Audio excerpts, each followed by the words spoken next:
తెలంగాణ రాష్ట్ర వ్యాప్తంగా దీక్ష దివాస్ అనే ట్యాగ్ లైన్ తోటి అయితే రాష్ట్రం అంతటా దీక్షను కొనసాగిస్తున్నారు. ప్రస్తుతం మనతో పాటు ఉస్మానియా యూనివర్సిటీలో ఏదైతే బీఆర్ఎస్వి రాష్ట్ర ఉపాధ్యక్షులు విజయరావు ఉన్నారు. మాట్లాడించే ప్రయత్నం చేద్దాం. చెప్పండి, ఒక్క మాటలో దీక్షా దివాస్ అనే దానికి ఏం చెప్పగలుగుతారు మీరు? దీక్షా దివాస్ కార్యక్రమాన్ని ఈరోజు రాష్ట్ర వ్యాప్తంగా గల్లీలో మరియు తండాలల్లో, గ్రామాలలో, మండలాల్లో, మండల కేంద్ర, జిల్లా కేంద్రాలలో నిర్వహించడం జరుగుతుంది. ఈ దీక్షా దివాస్ కార్యక్రమము ఎందుకు అనంటే ఆనాడు తెలంగాణ రాష్ట్రంలో రాష్ట్రం కోసం కొట్లాడే దిశగా పోతున్న క్రమంలో ఎంతోమంది తెలంగాణ విద్యార్థి లోకమంతా అమరులైతున్న కార్యక్రమంలో ఆ రోజు జరుగుతున్న కార్యక్రమం. ఆ రోజు సారు దీక్ష కూకున్నాడు. తెలంగాణ రాష్ట్రంలో సారు కేసీఆర్ చచ్చుడో తెలంగాణ వచ్చుడు అనే కార్యక్రమం మీద మొదలైన ఈ దీక్ష ఆ రోజు దీక్ష కార్యక్రమంలో తెలంగాణ రాష్ట్రం ఏర్పడదన్న సంగతి గుర్తుపెట్టుకోవాలి. ఇలా తెలంగాణ రాష్ట్రము ఉన్నది అనంటే ఇలా ఆ రోజు దీక్షనే కారణం. ఇలా తెలంగాణ రాష్ట్రం ఏర్పడ్డది, ఇలా ప్రజలకు ఇలా అన్ని సంక్షేమ కార్యక్రమాలు, సంక్షేమ ఫలాలు అందుతున్నాయి అంటే ఆనాడు కేసీఆర్ గారి దీక్ష ఫలితమే ఇలా తెలంగాణ రాష్ట్రం. ఆనాడు ఇలా అంటారు కాంగ్రెస్ వాళ్ళు తెలంగాణ మేమిచ్చినామనంటారు.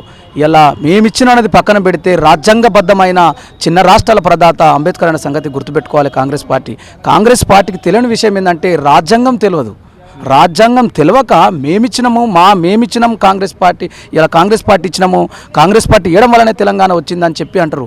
కాంగ్రెస్ పార్టీ కాదు, కాంగ్రెస్ పార్టీ దేశంలో ఉన్న అన్ని పార్టీలు, దేశంలో ఉన్న రాజ్యాంగము అంబేద్కర్ ఇచ్చిన సంగతి కాంగ్రెస్ పార్టీ గమనించాలి. 1800 బలిదానాలతోటే సోనియా గాంధీ చలించి తెలంగాణ రాష్ట్రాన్ని ఇచ్చింది తప్ప దీనికి కేసీఆర్ తోటి ఎట్లాంటి సంబంధం లేదనైతే కాంగ్రెస్ నేత కావచ్చు, సీఎం ముఖ్యమంత్రిగా ఉన్నటువంటి రేవంత్ రెడ్డి కూడా అనేక సందర్భాలు చెప్పిండు.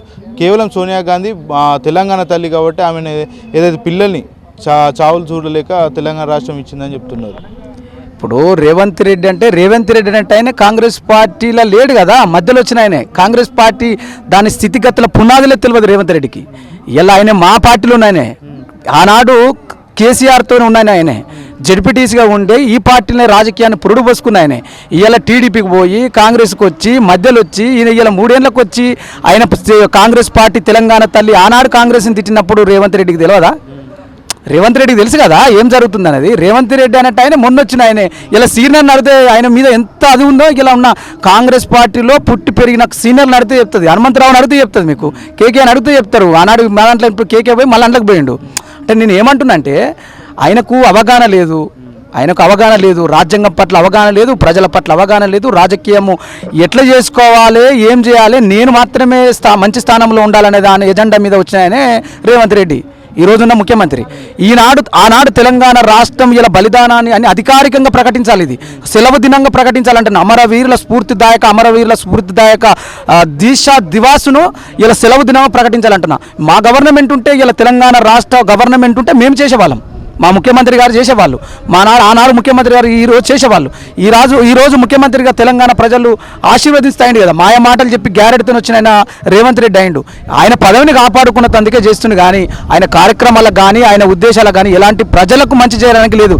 ఇలా గురుకుల విశ్వవిద్యాలయాలు గతంలో ఎట్లుండాలంటే ఇలా సన్నబియ్యంతో, మంచి భోజనంతో, మంచి ఎడ్యుకేషన్, మంచి వసతులతో ఉండేది ఆ రోజు ముఖ్యమంత్రి గారు చూసేది. ఈరోజు కనీసం ఒక విజిట్ చేయాలి, ఆఫీసర్ని అడిగితే ఫుడ్ పాయిజన్ అని చెప్తారు. ఎందుకు అవుతుంది? ఇంతవరకు విద్యాశాఖ మంత్రి లేడు. అంటే ఈ ఫుడ్ పాయిజన్ అంశం వెనుకాలనైతే మొత్తం బీఆర్ఎస్ పార్టీ, ఇటు కేటీఆర్ కావచ్చు, అటు ఆర్ఎస్పీ ఇద్దరు కలిసి కుట్ర చేస్తున్నారు, విద్యార్థులను బలి తీసుకునే అవకాశాలు వాళ్ళు కల్పిస్తున్నారు అంటున్నారు.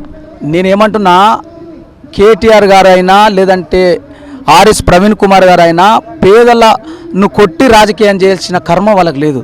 తెలంగాణ బలిదానాలతోని తెలంగాణ రాష్ట్ర పార్టీ పెట్టి ఉద్యమాన్ని నడిపి రాష్ట్రాన్ని సాధించి ప్రజలకు ప్రయోజనకరంగా ఫలాలు ఉండాలని చెప్పి ఆశతోని నిర్ణయంతో నిర్ణయించిన వర్కింగ్ ప్రెసిడెంట్ మా కేటీఆర్ గారు. అలాంటిది చిల్లర బల్లర చిన్నపిల్లల మీద, చిన్న హాస్టళ్ల మీద చేయాల్సిన స్థితి మా వర్కింగ్ ప్రెసిడెంట్ కాని విషయాన్ని గుర్తు చేసుకోవాలి రేవంత్ రెడ్డి గారు. అంటే 10 ఏళ్ళు రాష్ట్రాన్ని మొత్తం సర్వనాశనం చేసిరు. ఈ 1 ఏడాది పాలనలోనే మేము చాలా వరకు అభివృద్ధి చేసినాం, ప్రజలు కూడా హర్షిస్తున్నారు. రాబోయే రోజుల్లో కూడా కాంగ్రెస్ పార్టీ అధికారంలో ఉంటుందని కాంగ్రెస్ నేతలు చెప్తున్నారు. దానికి మీరేం చెప్పదలుచుకున్నారు? రాబోయే రోజుల్లో గులాబీ జెండా గల్లీ గల్లీన ఎగురుతుంది, గల్లీ గల్లీని ఎగిరి ఇలా ప్రజలకు సంక్షేమం. ఇప్పటికే ప్రజలు తండాలుగా వస్తున్నారు కలవడానికి. సార్ని కలిస్తే బాగుండు, కేటీఆర్ని కల అవకాశాలు మా బాధలు ఇట్లున్నాయని చెప్పుకోవడానికి వస్తుర్రు. మేమేందంటే సమయం ఇస్తున్నాము. ఇలా ముఖ్యమంత్రి గారు ఉన్న రేవంత్ రెడ్డికి సమయం ఎందుకు? ఇప్పుడు వాళ్ళు అంటారు కదా సంవత్సరంలోనే ఇన్ని ఎట్లయితాయి అని అంటారు వాళ్ళు. కాబట్టి సమయం ఇస్తున్నాము. ఇంకో 6 నెలలు సంవత్సరం చూసినంత ప్రజలు తిరగబడతారు. గద్దె దింపుడు ఖాయమైన సంగతి వాళ్ళు గుర్తుపెట్టుకోవాలి. ప్రజలు మేము దింపడం కాదు, ప్రజలు దింపుతారన్న సంగతి గుర్తుపెట్టుకోవాలన్న సంగతి నేను గుర్తు చేస్తున్నా.